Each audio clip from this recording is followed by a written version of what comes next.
பொன்முடிக்கு பாடம் புகட்டிய பாட்டாளிகள், திமுக வேட்டிய அவுத்து போட்டும் கொளுத்தி போட்டும் எதிர்ப்பை தெரிவித்த வன்னியர்கள். நடந்தது என்ன என்பதை குறித்து விரிவாக விவரிக்க இருக்கின்றது இன்றைய காலம். பேரன்பிற்குரிய தமிழ் உறவுகளுக்கு வணக்கம். நான் அவங்க வயலாமூர்கார். பார்த்து கொண்டிருக்கக்கூடிய பார்வையாளர்கள் சேனலை சப்ஸ்கிரைப் செய்தும் பெல்லைக்கான கிளிக் செய்தும் ஆதரவு தரும்படி கேட்டிருக்கிறோம். ஊழல் பெருச்சாளி பொன்முடியுடைய வாய்க்கொழுப்புக்கு பாடம் புகட்டிட்டு இருக்கிறாங்க விழுப்புரம் தொகுதி மக்கள். தான் கட்டியிருந்த திமுக வேட்சியை தெரிஞ்சு கொளுத்தி போட்டு பொன்முடிய பார்த்து ஏழா இப்படி சாதி வெறி பிடிச்சி ஆலையரன்னு கேள்வி கேட்க தொடங்கி இருக்கிறாங்க திமுக உடன்பிறப்புகள். இருக்காதா பின்ன அவங்களுக்கும் சூடு சொரண மானம் ஈனம்லாம் இருக்காதா பின்ன?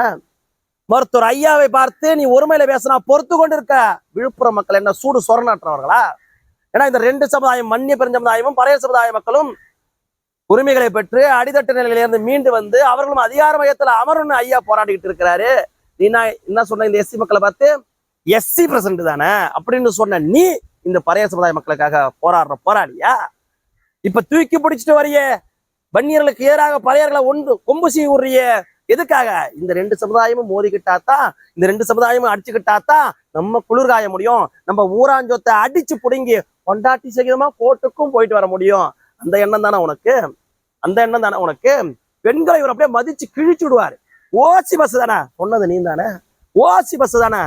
எப்படி எவ்வளவு ஒரு வக்கரம் இந்த வன்னியர்களுக்கு எதிராக, எவ்வளவு ஒரு வன்மம்.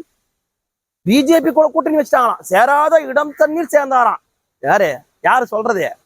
பொன்முடி 99 2001 பிஜேபி கூட கூட்டணி வச்சது நீங்க தானே. நீங்க கூட்டணி வச்சா சரி, பாமக கூட்டணி வச்சா தப்பு. மோடியா நீங்க நல்லவரும் சொன்னா சரி, பாமக நல்லவரும் சொன்னா தப்பா? என்னடா இது கேணத்தனமால இருக்கு? எத்தனை நாளா ஏமாத்துவீங்க? எத்தனை நாளா ஏமாத்துவீங்க? பொன்னுடைய அரசியல் பிழைப்பு, நீங்களா பிழைக்கிறதுக்கான அரசியல் வந்த உன்னுடைய அரசியல் பிழைப்புக்கு முடிவரை கட்டியாச்சு.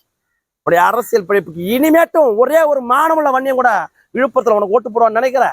எங்கேயாவது போய் அந்தமான்ல போய் நில்லு, இல்லைன்னா போய் வேற எங்கேயாவது நீங்க போய் உங்க தலைவருடைய தெலுங்கு தேசத்துல கர்நாடகாவில் போய் நில்லுங்க. இனிமேட்டும் மானமுள்ள ஈனமுள்ள ஒரு வன்னிய உன்னை பிடிச்சி கொண்டாடுவானா? உன் பின்னாடி வருவானா? உனக்கு என்ன திமுறாட்டம் இருந்துச்சுன்னா, மருத்துவர் ஐயா அவர்களை ஒரு இரு பெரும்பான்மை சமுதாயங்களுடைய வளர்ச்சிக்காக பாடுபட்ட ஒரு பெருந்தலைவரை நீ ஒருமையில பேசுவானா? உன்னுடைய ஆழ்மை எந்த அளவுக்கு போய் நிக்குது? உன்னுடைய வக்கரம, வன்னியர்களுக்கு எதிரான வக்கரம எந்த அளவுக்கு போய் நிக்குது? என்ன காரணம்? ஒன்னும் காரணம் இல்லை. இந்த ரெண்டு சமுதாயத்தையும் ஒற்றுமைப்படுத்தணும்னு ஐயா நினைக்கிறாரு. இந்த வன்னியர்களும் பழைய சமுதாய மக்களும் ஒன்னா இருக்கணும்னு ஐயா நினைக்கிறாரு. இவங்க ஒன்னா இருந்தா நம்ம எப்படி வாழ்றது? நம்ம பிள்ளைய இப்ப எம்பி ஆக முடியலையே, நின்னா சீட்டு வாங்கிட்டு நின்னா தோக்கடிச்சிருவான்னு தெரிஞ்சு திமுக சீட்டு தர மாட்டேனது. அந்த ஆத்திரம் பொன்முடிக்கு இருக்கா இல்லையா? போய் கம்பி என்ன போறோமோ என்கின்ற பயம், கொஞ்ச நாள் அமைச்சர் பதவியை புடுங்கி வச்ச பயம் பொன்முடிக்கு முன்னாடி வந்துட்டு போதா இல்லையா? நீ எல்லாம் மந்திரி, உன்னை இப்படிதான் திமுக வளர்த்து வச்சிருக்கு. அந்த மாவட்டத்துல ஒரே ஒரு வன்னியர் சமுதாய மக்களையோ பழைய சமுதாய மக்களையோ வளர விட்டுருக்கியா? ஒரு இஸ்லாமிய சகோதரர் ஒருத்தர் அமைச்சராயிருந்தா மைக்கப்படுங்கிற செஞ்சி மஸ்தான் மைக்கப்படுங்கிற இஸ்லாமியர்கள்லாம் கோவப்பட மாட்டாங்க அவன் மேல? ஏன் ஒரு இஸ்லாமியர் அமைச்சராயிட்டா உங்களுக்கு வரும்? செஞ்சி மஸ்தானுடைய இதெல்லாம் அப்புறம் விட்டுடுங்க. செஞ்சி மஸ்தானோ பொன்முடியோட சரிதட்டுல வச்சு பார்க்கக்கூடிய ஆள் தான். அவர் ஒன்றும் உத்தமரோ புண்ணியவானோ கிடையாது. இருந்தாலும் ஒரு இஸ்லாமிய சகோதரனுடைய பிரதிநிதியா இருக்கிறாரு, அவரும் அமைச்சரா இருக்கிறாரு. கேவலமா மைக்கப்படுங்கிறோமே, அந்த பொது மேடை நாகரிகம் கூட இல்லாத பொன்முடி அதே நாகரிகத்தோட வந்துட்டு ஒருமையில பேசுறாரு ஐயாவை பார்த்து. என்ன காரணம்னா, ஏதாவது ஒரு பிரச்சனை நடக்கணும், அதுல நம்ம குளிர்காயணும். எங்க மக்கள் தெல்ல தெளிவா இருக்கிறாங்க. நீ மாவட்ட சேர் மேல யாரையாவது தூண்டி விட்டு வெடியை தூக்கி போட சொல்ற பாமக மாவட்ட சேர் மேல எந்த ஒரு பதட்ட சூழ்நிலையும் வந்துடக்கூடாது. இதுல குளிர்காயறதுக்கு பல கும்பல் திட்டமிட்டு நிக்குதுன்னு பொறுமை காத்துக்கிட்டு இருக்கு.